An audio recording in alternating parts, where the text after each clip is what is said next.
റഹ്മത്തുള്ളാഹി വബറകാതുഹു.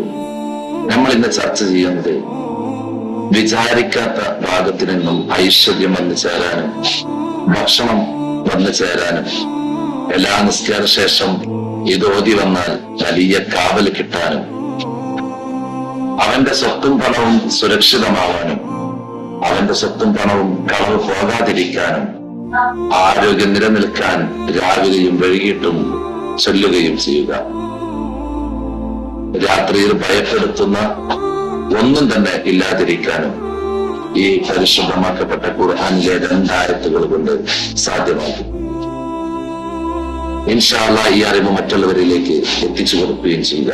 ആയത്തിലാണ് ആയത്തുൽ കുർസിയും അതിനുശേഷമുള്ള 2 ആയത്തുകളും ഖാലിദൂൻ വരെ നമ്മൾ ഓതണം ഇൻഷാ അല്ലാഹ്.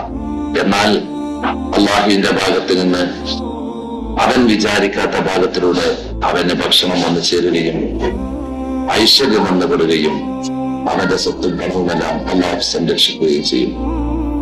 അള്ളാഹു സുബ്ഹാനഹു വ തആല നാഫിയായ ഇൽമ നമുക്ക് നൽകാൻ കഴിയുമാറാകട്ടെ. അസ്സലാമു അലൈക്കും വറഹ്മത്തുള്ളാഹി.